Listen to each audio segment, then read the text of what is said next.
Hello, good morning, and welcome to the Football Terrace. Please do us a massive favour. Smash that like button. Please hit the share button as well. It's the very best way that you can support us here on the platform and at the channel. Pierre-Emerick Aubameyang.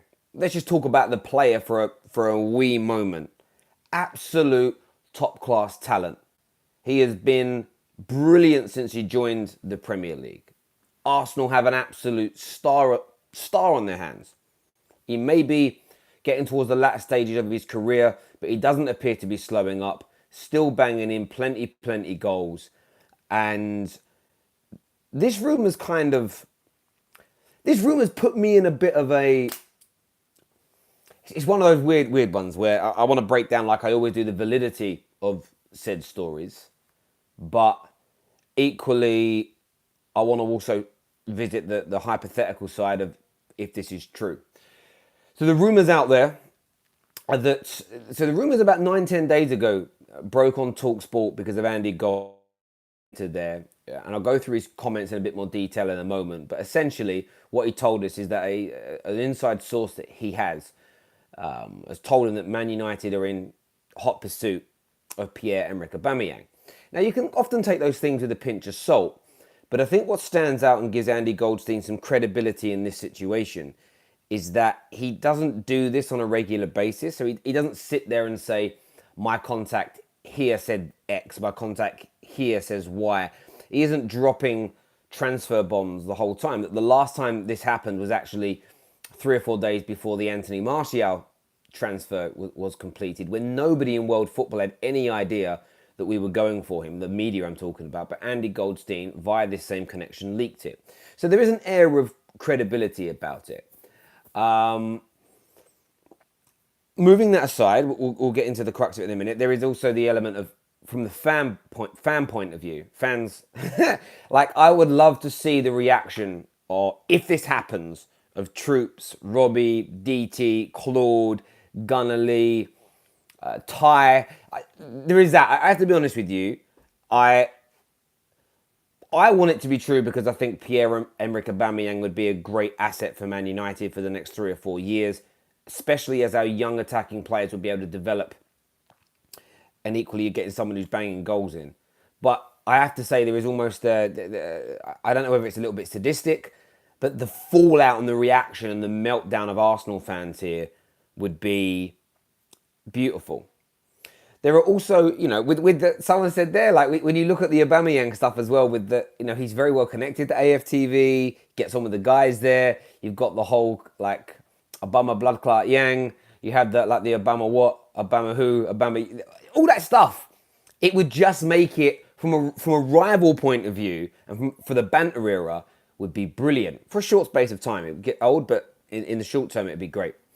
Arsenal fans also have to look at some of the logistics within this and some of the logic behind it, because there are still very strong rumours that the transfer budget for Arsenal is 45 to 55 million pounds. Most Arsenal fans know they need numerous areas of the pitch to be replenished, refurbished and renewed. Selling an asset or two could be something the club is forced into doing. Could be something that Unai Emery decides, okay, I'm going to have to sacrifice. But who is there to sacrifice that is actually going to generate money at Arsenal? I look at it and think Ozil potentially, but nobody's looking at him, not with the wages that he's on. And then you've got two others really that are tangible assets that would raise money. And personally, as a United fan, I'd take either of the two, and that would be Lacazette or Aubameyang. And although they've spoken highly of each other and they appear to get on as friends, last season, I saw this on Arsenal platforms, Arsenal Twitter, and fanzines, articles I read, that there was this imbalance in the squad. How do you get the best out of both of them? And maybe the answer is, you can't. Maybe the answer is, well, we sell one, we raise funds, and we reinvest. I.e., someone like a Wilfried Zaha, who's more of a natural wide player. So that there is some logic to Arsenal being forced to sell him. But the story that's broke in the last sort of 24 hours is that reportedly, according to Matt Law, who is a chief European journalist for the Daily Telegraph, Pierre Pierre-Emerick Aubameyang has agreed to move to Manchester United if the two clubs can agree a fee. Now, I will state that this is a rumour. This is, transfer talk. It's an allegation in many ways. And Arsenal fans will look at it like an allegation. Can you prove it? No. There's also a huge transfer fee that's rumoured, between 60 and 70 million, depending on what publication you read. And I know from a Man United fan's point of view, to think, whoa, 60, 70 million for a 30-year-old. But let me put it to you this way. Yes, he's 30, but he's not in the twilight of his career. He isn't over the hill. He isn't slowing up in any way. And I think you'll get a top-class Aubameyang, 5 goals a season in all competitions, but you have to pay £1 million a goal for the next 3 years. You take it in that context. Now, yes, there is no sell-on value. Yes, at the end of it, you might, if he's got a year left on his deal, you might get £5-10 million for him if you sell him to America or somewhere, or you let him go for free. But sometimes you buy assets that you know are going to depreciate, and at the end of it have no sell-on value. But you're buying them for the direct value they bring you at that moment in time, and they can be essential. And I know a lot of United fans are addicted to this notion that you have to buy players that are under 25 so that you can have them for 4 years and you have some sell-on value. They've got room to develop. But equally, I think that United are looking at a lot of young players, a lot of kids, a lot of people that need to develop. But they're going to need, with Lukaku going, United are going to need a goal scorer. It's just plain and simple as that for me. But look, as I say, this is a rumour, and it's one that I wanted to explore. It's one that I wanted to gauge the opinions. Arsenal fans are going to reject it and say, clickbait, it's this, it's that. Look, listen, Matt Law is a very well-respected journalist, and he has produced this article. He has said this, that it's happened. He has said that it's been... He has agreed to it. I'm simply putting it out there for you to discuss it.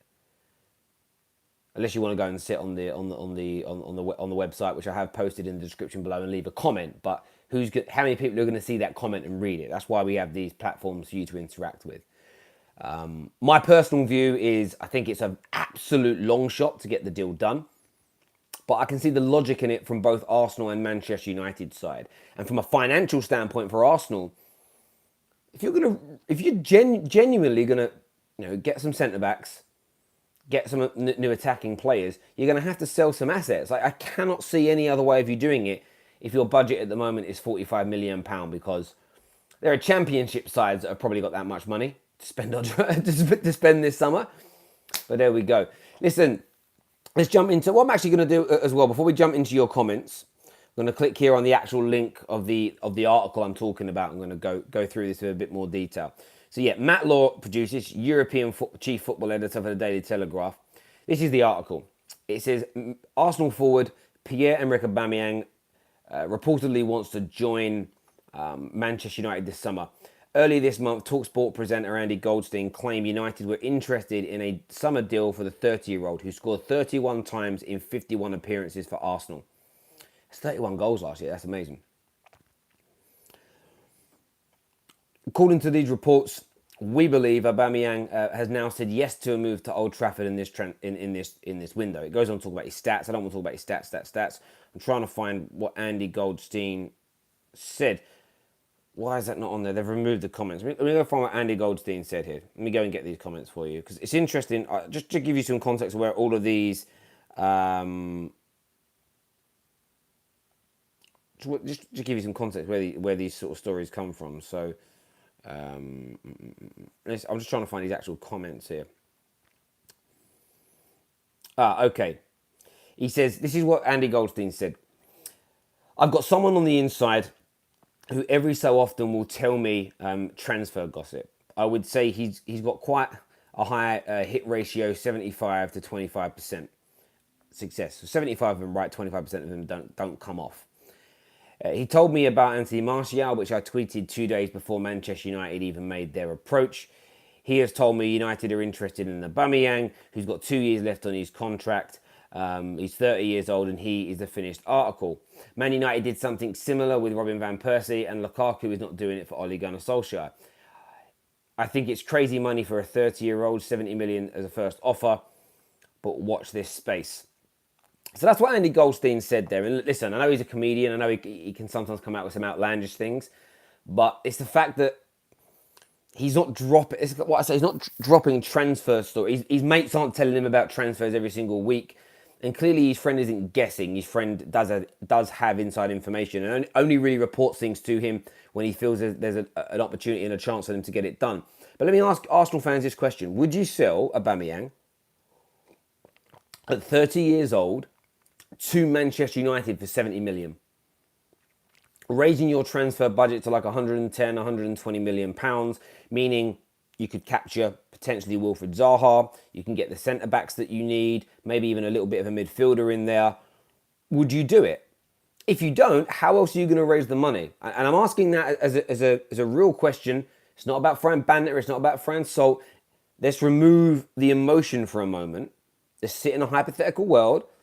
Logically, is that not a good move for Arsenal? Wouldn't sell him to an English team. Okay, what if it's only English teams that are offering you that kind of money? For him or Lacazette, would you sell him? No English team is paying that for Ozil, and you don't have, for me, barring Terrace, you don't have any other player with any real sizable market value to really raise your transfer situation. Clayton here, one of my moderators, says 85 million and he's yours. So, from your point of view, you'd be happy with that. You'd be happy to give him to Man United for the right money, which I think, again, you're proving that there is some validity and some logic to this rumour. Even if journalists have made this up and it's a complete figment of their imagination, right? There's logic there. Cruz Felix says, I'd take Lacazette over Aubameyang. Peter here says, no, because even though Aubameyang is 30, he is a better player than Lukaku. So we should get more than you get for Lukaku. Yeah, listen, I understand that logic. And listen, a player's age is important. And I understand the market value, commerciality, and of course, players' careers do come to an end.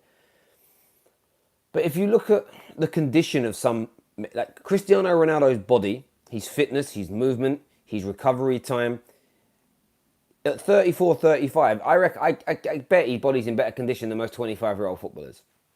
And Aubameyang appears to be a player that's not an ounce of fat on him. He's not slowing up. And I think for the next 3 or 4 years, you are going to get a very good player who, in this market, maybe 70 million is a bit over the asking price, but I think 50 to 60 million is within it. Robin Van Persie had, a year left on his deal, and United got him for 20, 25 million, and that was 7 years ago. The money within football has accelerated 300 or 400% since then. If you add those multipliers to the Robin Van Persie transfer fee, you're talking fairly similar amounts. Look at the price of centre-backs and full-backs back in 2012. What were they going for? The best in the world, what were they going for? 20 million? With time on their contracts. How much are they selling for now? 50 plus, 70 plus, 80 plus. So they've quadrupled in price. And I'm not actually stating that Aubameyang's as good as Robin Van Persie here. But if you quadruple Robin Van Persie's price, you're talking between 80 and 100 million pounds to sign him now. We often spend a lot of time focusing on old transfers and old this, old that. But with the economic ecosystem that football sits within, or has within itself, it's like not many other industries, not many other walks of life have the inflation levels that football does. And that always needs to be taken into consideration. Darren Sam says Lacazette is better. I get the feeling, though, Man United want a finisher. They just want someone who is an out-and-out poacher, finisher, somebody that the likes of Martial, Rashford, and of course young Greenwood coming through can learn from. And what you would then hope is at the end of, say, the next 3 seasons, that you've got Rashi, that you've got Greenwood and Martial that are absolutely hitting their peaks, or mature enough to go on and carry things moving forward. But someone says Aubameyang is not an out-and-out finisher. He misses too much. Listen, John, I'm sorry, mate, but even if he stays at Arsenal, you won't get me to change my mind on this. The greatest English goal scorer of all time is Jimmy Greaves. And he said, and I quote, "If I missed the chances that I scored and I scored the chances that I missed, I'd have 4 times the amount of goals." Lionel Messi's conversion rate over the last 10 years is around 16%, meaning he misses almost 9 of every 10 chances or attempts he has on goal. So to sit there and call Aubameyang a poor finisher, I think is just ignorant. Ignorant to the nth degree. I really, really do. Swap deal for Rashi, you can have him. Well, then that wouldn't make sense, though, would it, Rad Robbie? That would be a bad deal from Man United's point of view. But there we go. Let's just put Aubameyang's... I just want to look at his goal scoring. Just his goal scoring for a minute in his career. 30 years old. I'll go on to the wrong Pierre-Emerick Aubameyang. The wrong Pierre Aubameyang. Sorry, hang on. Let me get the right dude. I didn't know there was somebody else with the same name as him. They said he was 54. Okay, so he's just turned 30, actually. So, okay, that's good. So, in his footballing career, goal-wise, as a professional, so he's played 462 games and got 237 goals. That is an absolutely stellar return. How anybody can say he's not a good goal scorer or not a consistent goal scorer when he's banging in goals to that degree and to that level. 24 goals in 59 international appearances. It's class. You can't even get away from that. And as Clayton says, so his goal scoring ratio is 1 in 2. And the thing is, of course, there are people out there that have more elite scoring records. But go through the history of European football, and you'll find there might be 50 people with better goal scoring ratios than him, 60, 70. But in the grand scheme of strikers that have played in Europe over the last 50, 60 years, Aubameyang's right, he's in that top quartile. He really, really is. Like, people don't understand how good he is. And I've praised Aubameyang years before he went to Arsenal. I haven't stopped praising him because he became a Gooner. Johnny here says, I agree, Terry. Aubameyang would fit like a glove. He's a good goal scorer. Aubameyang is nowhere near Drogba. Well, he scores more goals than Didier Drogba, in my opinion. Drogba, though, what Didier Drogba had was it was clutch. The amount of finals, semi-finals, derbies, crunch games, vital moments, he popped up with goals. Sometimes, because of the magnitude of the game, the focus, the attention, and importance, sometimes one of his goals might feel like 5, might feel like 10 in terms of overall tally. Aubameyang is a more clinical goal scorer. In an Arsenal shirt, probably hasn't been as effective in the big games, but equally, Arsenal's squad isn't conducive with that. This is a team sport. You need the chances to be created. There needs to be confidence throughout. If Aubameyang did want to move, would it not be to a side with Champions League football? That would make more... Again, that's a great point, and I think that would make logical sense for him to want to do that. But just look at it from an Arsenal point of view. So many Gooners still believe that the club is being run poorly. It's not going in the right direction. Emery's a puppet. This is bad. That's bad. If you believe that as fans, a player could think and feel the same way, couldn't he? A player could think, it's not really what I thought it was going to be. £45 million to spend on this squad. Maybe I'm doing Arsenal a bigger favour by leaving. That's got to be in the mindset of these players sometimes. We would have finished 3rd with Aubameyang last season. You're talking about Man United. Maybe we would have done, like if he'd have scored the goal. I still think Man United defensive areas need to improve. But again, there are 2 aspects of football that sometimes go unnoticed. I think that your attack can be improved by having a solid defence because you're less nervous about committing men forward because your defenders and your holding midfield players can cope and the structure's right.